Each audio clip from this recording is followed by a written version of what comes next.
আলহামদুলিল্লাহি রব্বিল আলামিন ওয়াসসালাতু ওয়াসসালামু আলা আশরাফিল আম্বিয়া ওয়াল মুরসালিন। প্রথম শ্রেণীর প্রিয় ছাত্ররা, আসসালামু আলাইকুম ওয়া রাহমাতুল্লাহি ওয়া বারাকাতুহু। তোমরা সবাই কেমন আছো? আশা করি ভালো আছো, সুস্থ আছো। আল্লাহ তাআলার দরবারে দোয়া করি আল্লাহ তাআলা যাতে তোমাদেরকে সুস্থ রাখেন এবং ভালো রাখেন। তো তোমাদেরকে আজকের ক্লাসে স্বাগতম। আমরা আমাদের ধারাবাহিক ক্লাসের মধ্যে আমরা আছি পেশাব পায়খানার আদব, যেটাকে আরবিতে আদাবুল ইস্তিনজা বলা হয়। আদাবুল ইস্তিনজা অর্থাৎ পেশাব পায়খানার আদব। তো প্রিয় ছাত্ররা, আমরা আজকের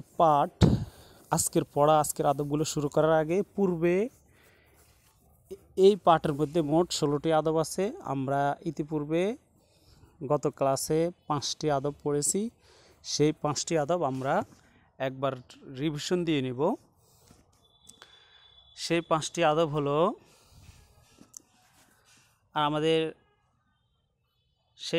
আদব হলো, পেশাব পায়খানায় এমন কিছু নিয়ে প্রবেশ না করা যাতে মহান আল্লাহ তাআলার নাম রয়েছে, এবং দ্বিতীয় নম্বরে হলো পেশাব পায়খানায় প্রবেশ করার সময় বাম পা দিয়ে প্রবেশ করা। 3 নম্বরে পেশাব পায়খানা প্রবেশের পূর্বে একটি দোয়া আছে, দোয়াটি পড়া। দোয়াটি হলো আল্লাহুম্মা ইন্নী আউযু বিকা মিনাল খুবুসি ওয়াল খবাইস। 4 নম্বরে হলো পেশাব পায়খানায়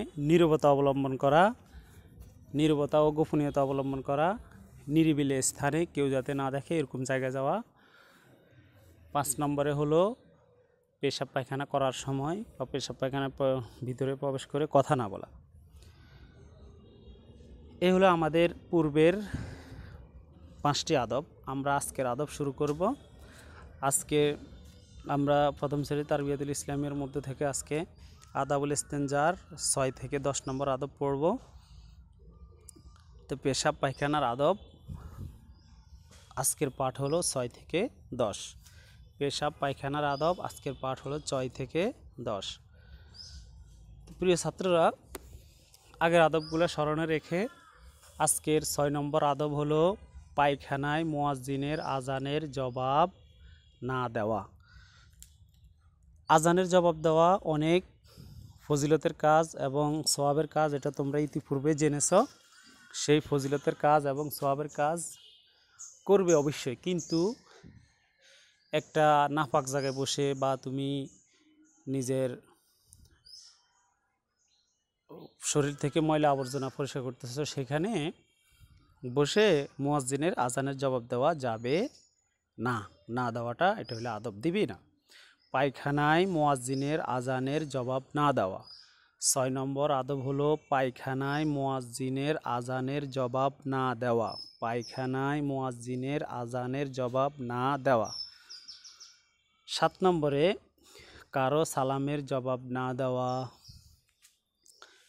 7 নম্বরে কারো সালামের জবাব না দেওয়া। তুমি রাস্তার পাশে এক জায়গায়, আমাদের তো 1 নম্বর করতে রাস্তার পাশে বা কোনো জায়গায় কেউ দেখে এরকম বসা যায়, কেউ যদি এই মুহূর্তে তোমাকে সালাম দেয়, সালামের উত্তর দিবে না। এবং এই সময় তোমার পাশে একজনকে সালাম দিয়েছে বা তুমি আওয়াজটা শুনেছ, অনেকে হয়তো অনেক সময় উত্তর দিয়ে ফেলে, কিন্তু এই অবস্থা থাকলে সালামের উত্তর দিবে না। তাহলে কারো সালামের জবাব না দেওয়া। কারো সালামের জবাব না দেওয়া। 6 নম্বর হলো পায়খানায় মুয়াজ্জিনের আজানের জবাব না দেওয়া। কারো সালামের জবাব না দেওয়া। 7 নম্বর হলো কারো সালামের জবাব না দেওয়া। কারো সালামের জবাব না দেওয়া। 8 নম্বরে পেশাব পায়খানা করার সময় কিবলামুখী না হওয়া বা কিবলা পিছনেও না রাখা। পেশাব পায়খানার আদবের মধ্য থেকে হলো পেশাব পায়খানা করার সময় কিবলামুখী না হওয়া বা কিবলা পিছনেও না রাখা। পেশাব পায়খানা করার সময় কিবলামুখী না হওয়া বা কিবলা পিছনেও না রাখা।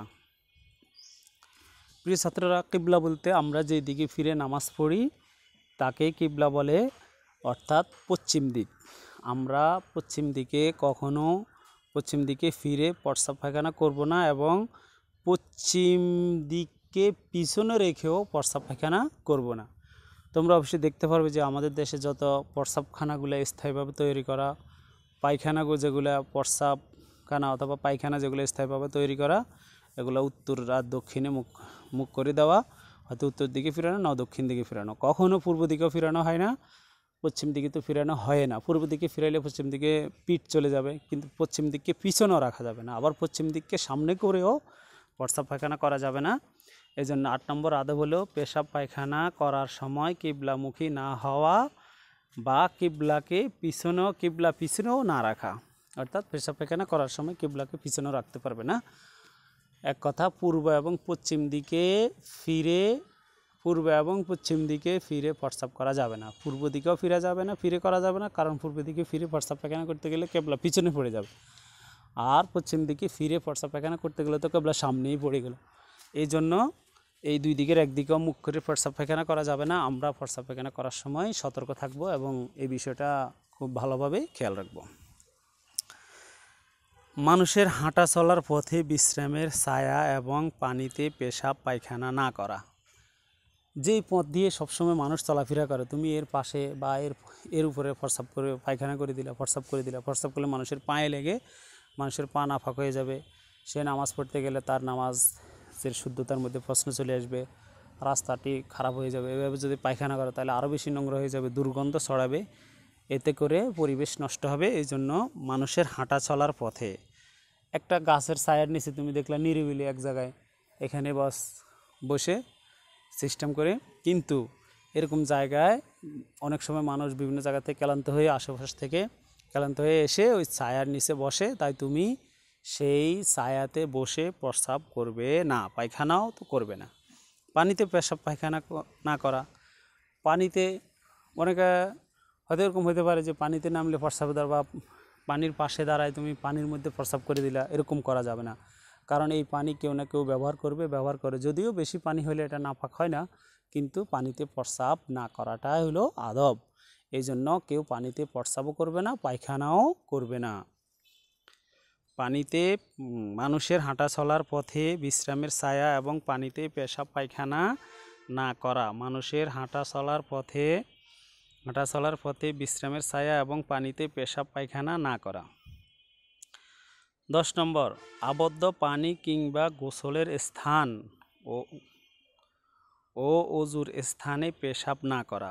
আবদ্ধ পানি এমনিতেও আছে একটা পানি, সমুদ্রের পানি চলাচল করে বা যে সমস্ত খালের স্রোত থাকে, ওইসব পানিতে না করাই ভালো। মোটামুটি করলে এটা নিয়ে যায়, সাগরে চলে যায়, অথবা চলমান পানি, এতে তেমন একটা অসুবিধা হয় না, তুমি পায়খানা করলেও ময়লাগুলো নিয়ে চলে যাবে। কিন্তু আবদ্ধ পানি, যেখানে পুকুর চতুর্দিক থেকে বান্দা, এই পানি কোনো দিকে যায় না, বিশেষ করে এই পানিতে অথবা গোসলের স্থানে অথবা যেখানে মানুষ অজু করে, এইসব জায়গায় পেশাব না করা।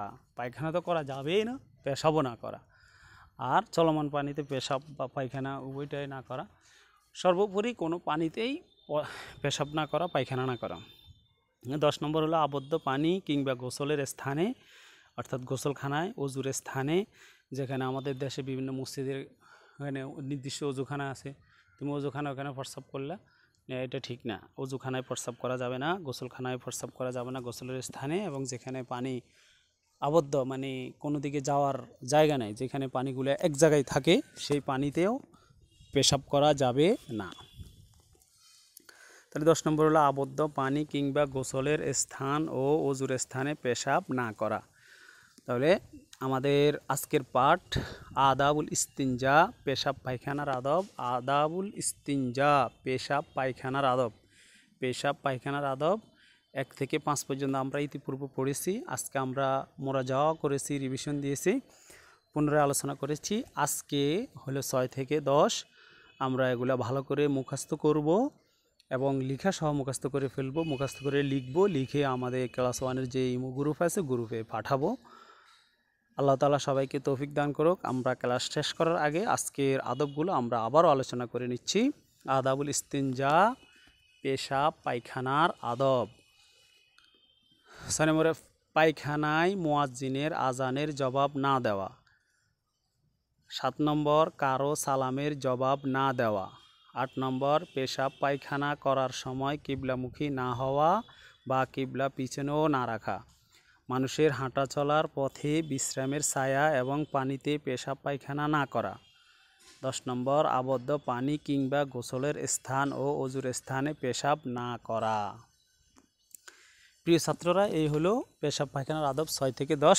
আশা করি সবাই ভালোভাবে মুখস্থ করবে এবং মুখস্থ করে খাতায় লিখবে, লিখে অবশ্যই গ্রুপে পাঠাবে। আল্লাহ তাআলা সবাইকে আদবগুলো মুখস্থ করার এবং লেখার তৌফিক দান করুক এবং এই অনুযায়ী আমল করার তৌফিক দান করুক। সবাই ভালো থাকো, সুস্থ থাকো। আসসালামু আলাইকুম ওয়া রাহমাতুল্লাহি ওয়া বারাকাতুহু।